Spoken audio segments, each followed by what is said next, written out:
সর্বপ্রথম সবচেয়ে দুর্নীতিগ্রস্ত একটি প্রতিষ্ঠান হচ্ছে রাজশাহী মেডিকেল কলেজ বিশ্ববিদ্যালয়, যেখানকার ভিসি উনি আওয়ামী ফ্যাসিবাদের একটি দোসর, এবং সেই আওয়ামী ফ্যাসিবাদের সময় তিনি 7টি উপকমিটিতে ছিলেন। সেই 7টি উপকমিটি দুর্নীতিগ্রস্ত উপকমিটি ছিল, তখনও পেপার পত্রিকায় নিউজ হয়েছে। আজকে রাজশাহী মেডিকেল বিশ্ববিদ্যালয় বর্তমানে তিনি 69টা কমিটিতে আছেন। গঠন হওয়ার পর থেকে ভূমি অধিগ্রহণ, বালু ভরাট, গাছ বিক্রি থেকে এবং নিয়োগ প্রক্রিয়া থেকে শুরু করে টেন্ডার, অবকাঠামো টেন্ডার থেকে শুরু করে সকল প্রতিষ্ঠানগুলো দুর্নীতির এর মধ্যে ছেয়ে গেছে, এবং সেখান থেকে তিনি শত কোটি টাকার দুর্নীতি করেছেন। এবং আগামীতে যে 1000 কোটি টাকার টেন্ডার হবে সেখানেও চরম দুর্নীতির আমরা একটি ছায়া দেখতে পাচ্ছি। কাজে এই দুর্নীতিমুক্ত প্রতিষ্ঠান যদি না হয়, সেখানে অবকাঠামো দুর্বল হয়ে যাবে, প্রতিষ্ঠান দুর্বল হয়ে যাবে, সেখানে মেডিকেলের যে ছাত্ররা ভর্তি হবে সকল কিছু দুর্নীতির মধ্যে জড়িয়ে পড়বে। কাজে এই দুর্নীতিমুক্ত প্রতিষ্ঠান করতে গেলে সর্বপ্রথম এই ভিসিকে এবং অর্থ পরিচালককে অপসারণ করা জরুরি হয়ে পড়েছে। সেই কারণে এই সভা থেকে মানববন্ধন থেকে আমরা 3 দিনের আলটিমেটাম দিয়েছেন আমাদের সাইদুর ভাই। সেই আলটিমেটামের সাথে আমরা একত্রতা প্রকাশ করছি, এবং 3 দিনের মধ্যে যদি তাকে অপসারণ না করা হয়, তাহলে আমরা প্রয়োজনে রাষ্ট্রবাসীকে সাথে নিয়ে তাকে অপসারণের যে কোনো কৌশল আমরা অবলম্বন করব, এবং করে তারপর আমরা এই রাজপথ থেকে ফিরে যাব।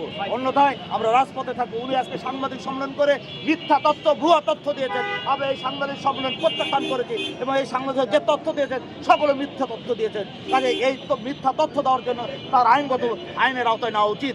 আমি রাজশাহী প্রেস ক্লাবের সাধারণ সম্পাদক জনাব গোলাম মোস্তফা মামুন। এখানে কয়েকটা মেডিকেল কলেজ আছে, Rajshahi medical college, Rangpur medical college, এবং আরও জেলাওয়ারি এবং ইদানিং দিনাজপুর মেডিকেল কলেজও হয়েছে। কিন্তু এইখানে যারা এমবিবিএস করেন, এমবিবিএস করার পর তো তাদের আরও শিক্ষার বিষয় আছে, এমসিপিএস আছে বা আরও উচ্চতর ডিগ্রির বিষয় আছে। তারা তো এই ধরনের কোনো তাদের অর্জিত জ্ঞান তারা এইখানে থেকে তারা করতে পারছে না।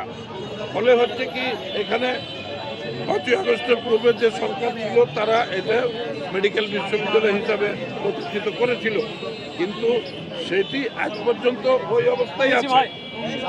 কোনো অবকাঠামোগত কোনো উন্নয়ন নাই, কোনো রকম কোনো শিক্ষা, একটা যে শিক্ষা দিবে এমবিবিএসদেরকে, এখানে তো আর আমি পড়বো না, এখানে যারা গ্র্যাজুয়েট ডাক্তার তারা পড়বে। ভিসি তো কোনো কাজ করতে পারে না, করে না তো, তা আপনারা দেখতে পাচ্ছেন তো। আপনারা তো সাংবাদিক, আমরা তো মুক্তিযোদ্ধা, আমরা তো তাদেরকে দেখতে পাই না, আপনারা আরও বেশি দেখতে পান না। আপনি যান, তার কি কার্যক্রম আছে। আপনাদেরকে অনুরোধ করছি, আপনারা এই দেশের নাগরিক সমাজেরই প্রতিনিধি, এই দুর্নীতির বিরুদ্ধে আপনারাও দেখেন, আমরা দেখছি, আপনারাও দেখেন। মেডিকেল কলেজ এবং হাসপাতালে আজকে যে দুর্নীতি, সেই দুর্নীতি রোধ পরিকল্পে আজকে আমরা রাজশাহীবাসী আজকে ঐক্যবদ্ধ হয়েছি। যতক্ষণ পর্যন্ত এই দুর্নীতিবাদ ফিজিকে অবসান না করা হবে, ততক্ষণ পর্যন্ত আমাদের এই সংগ্রাম চলবে।